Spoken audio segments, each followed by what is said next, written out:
Finally, the most troublesome guy is out of our lives. What my husband said, laughing, when I returned home from my dad, Jackson's funeral. Can you believe the nerve of this guy? My father just passed away. I couldn't hold back my anger. My voice naturally grew louder. How can you joke about this? What kind of person says that? He flashed a mocking smile, as if looking down on my mom, Millie, and me. Starting now, Eliza and I are taking over this house. You and your old lady can get out. It looks like he's planning to claim the house with his mother, Eliza. But he's forgetting something very crucial. Let me enlighten him on that truth. My name is Natalie, and I'm 30 years old. I juggle a job as an office worker and my duties as a housewife. Tyler and I have been married for 2 years. Our relationship has always felt like an extension of our friendship. Even now, in marriage, we still feel more like friends than a married couple. People often tell us we're like a mature couple. Neither of us are overly affectionate. We don't hold hands or stick too close to each other. In short, we're comfortable together. We both understood this when we chose to get married. Our mornings start with a shared meal and planning that day's schedule. Sipping his coffee, Tyler spoke up first. I have a drinking party with my coworkers after work today. Got it. Guess I'll eat out then. Actually, I might go straight to my parents' house afterward. What? Again? You just went back there recently. It's fun. I have tomorrow off, and Eliza said she wants to go shopping with me. Shopping?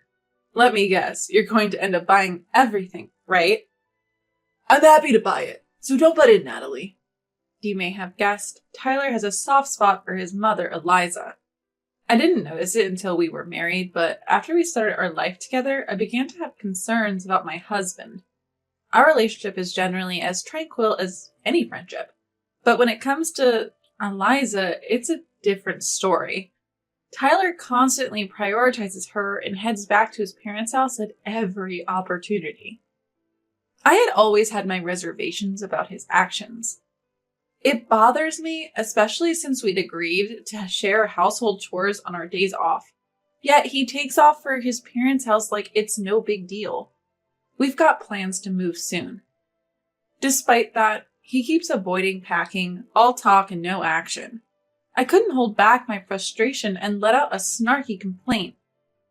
Look, going back to your parents' house is fine, but what about our place? We agreed to declutter this coming weekend, remember? Can't we do that some other time? It's not urgent. It is urgent. How many times have you put this off? I did the last cleanup alone, you know. Fine. I said I'll help next time. What are you talking about? We're moving next month. Okay, fine. I'll do it when I get back tomorrow. Grumbling, my husband left the living room. As his footsteps faded away, I let out a sigh. Why can't I find a better way to say things? We both agreed to move after all. Our new home is my childhood house. 3 months ago, my dad, Jackson, fell ill and had to be hospitalized. My mom, Millie, has trouble walking, and it's difficult for her to live alone. It's unthinkable to leave her alone in that big house. It's not far, and the house was renovated a few years ago, so it's in good condition. My husband agreed with no hesitation, saying, if we can live in a house that big. Thankfully, Millie is happy to have us live with her. Though I'd love to proceed with the move smoothly, Tyler is making it difficult. Time is running out, but I keep pressing him. A few weeks later, we finally completed our move and started our life at my childhood home. Millie will visit Jackson on weekdays, and I will go on weekends. Housework will be shared by Millie and me, and my husband will help too. On this Saturday, Millie and I decided to go to the hospital to visit Jackson. The hospital is big, and I'd find it hard to navigate on my own. In the morning, before leaving, I reminded my husband, Tyler. Tyler, we're heading to the hospital. Oh, have a good trip. You remember what I asked you to do, right? Did you ask me to do something? The laundry's hanging outside. Bring it in the afternoon, and please finish unpacking. I told you about it yesterday. Oh, yeah. Something like that. Okay, I got it. Holding his phone, Tyler responded without making eye contact. I reiterated, please take care of it, and then Millie and I left for the hospital. Several hours later, Millie and I returned home. Jackson's condition wasn't great, and the doctors also had a concerned expression. Feeling down, I walked into the house and was stunned. What the? Laundry still hanging, boxes not unpacked, empty ramen cups on the desk and loungewear scattered on the floor. No sign of him anywhere in the house. What is this? He hasn't done a single thing I asked, and leaving his clothes all over the place at my parents' house? Isn't he embarrassed? Even Millie was at a loss for words. Frustrated, I immediately called my husband. "What's up?" he answered, sounding annoyed. "What do you mean, what's up? Why didn't you do what I asked?" "Something came up." "Something? What's so important that you left laundry hanging and clothes on the floor?" "I got called by Eliza." "Eliza? Again?" "What do you mean again? This is the first time I've seen her since we moved. We've only been here a few days." Tyler clicked his tongue loudly and dismissively retorted, "Stop meddling in my relationship with my mom. You're being annoying." "What? You're the one who didn't do the basics, Tyler." "Shut up. Fine, I'm going back to my parents today. Don't contact me." He hung up the phone. I tried calling back several times, but he didn't answer. From that point on, Tyler started going back to his parents' house, weekdays or weekends. It didn't matter. He promised to help with the housework after we moved, but he never did. As for Millie, she likely felt apologetic about his behavior. While I was working from home, Millie timidly spoke up. "Natalie, I'm sorry. Living together has been tough on you and Tyler." "Not your fault, Mom. You don't have to apologize." "Maybe Tyler never wanted this. Living together so suddenly." "That's not it. When I suggested it, he was thrilled to move into a big house. He just doesn't want to do any housework." "But..." "Don't worry about it, Mom. I'll sort it out with Tyler.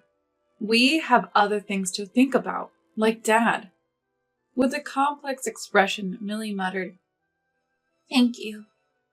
I was supposed to be making life easier for Millie by living together. Instead, I had made her worried. I decided I needed to have a serious talk with Tyler soon and went back to work. The clock strikes 2 a.m. the next night. Awakened by the ring of my cell phone, the screen displays the name of the hospital where my father is admitted. I answer the call with a sinking feeling. As I feared, the call informs me that my father is in critical condition. My husband is, once again, away at his parents' house, so he's not home. I quickly wake up Millie and we rush to the hospital in the car. But we're too late. By the time we arrive, Jackson has already passed away. "Dad! Dad! You... No!" Our cries echo in the empty hospital room. Just last year, Dad was so lively. This is way too soon. No amount of wishing will bring back Dad. I understand that in my head, but I can't accept the reality. After shedding tears, I step out of the room and call my husband. It's the middle of the night, and he answers in a groggy voice. "What is it?" "I'm sorry for calling so late. Jackson just passed away." "Oh. Okay." "What? Is that all?" "Well, he was sick, right? It was inevitable." "That might be true, but can't you be a little more compassionate?" "Don't really need to be.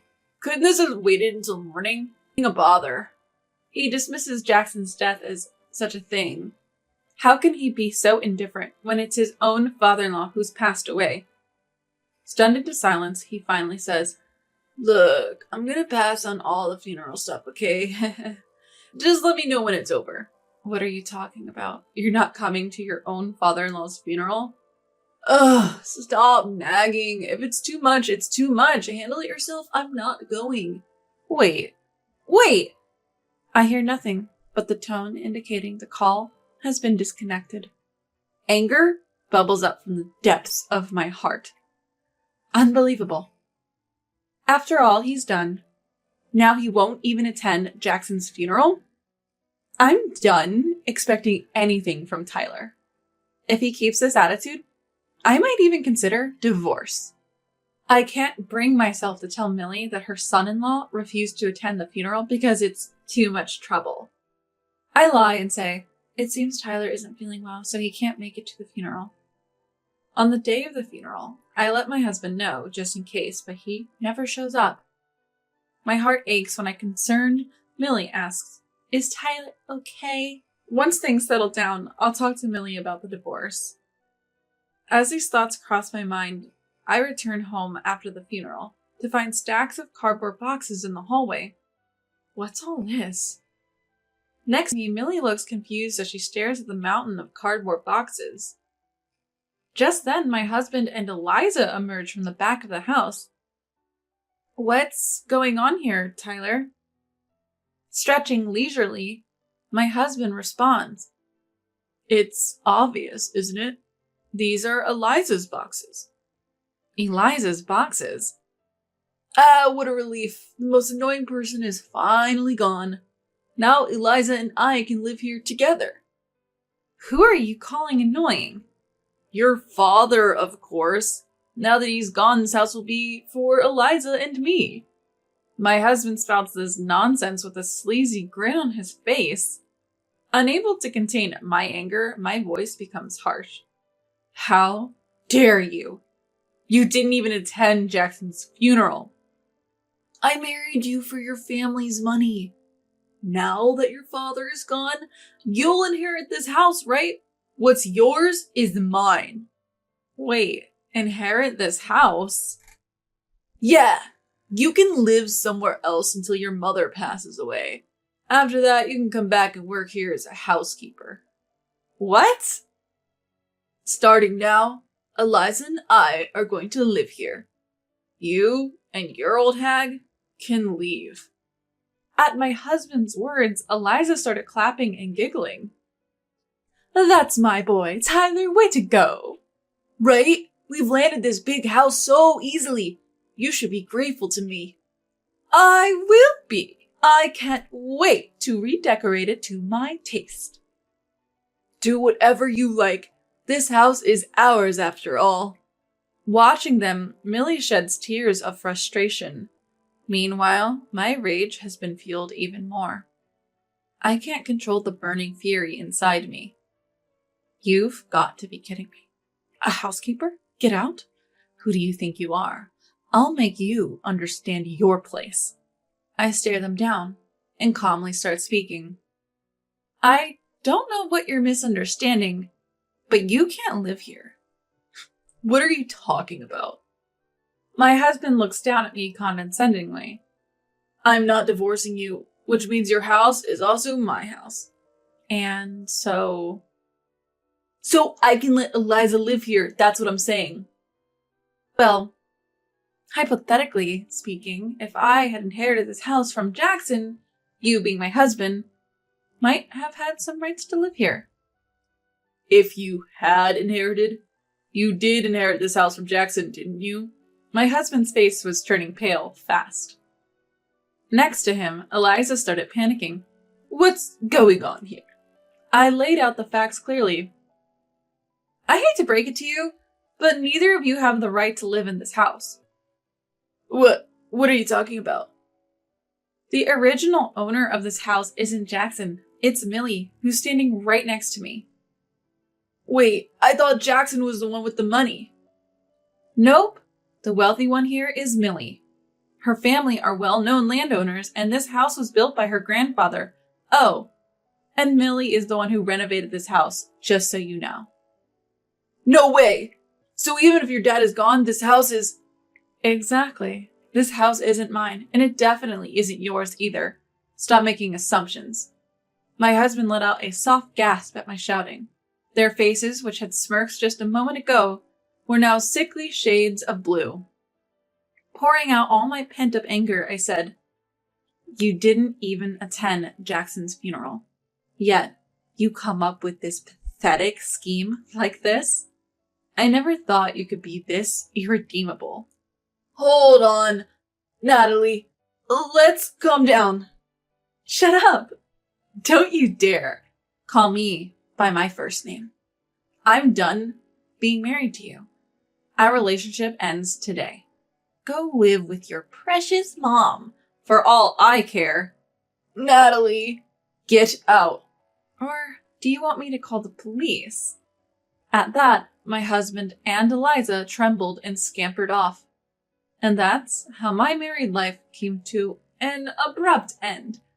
I sent Eliza's stuff, which had been moved without my consent, back to her parents' home. When I arrived with the divorce papers, my father-in-law, Levi, who had learned about the situation, was furious with my husband and Eliza.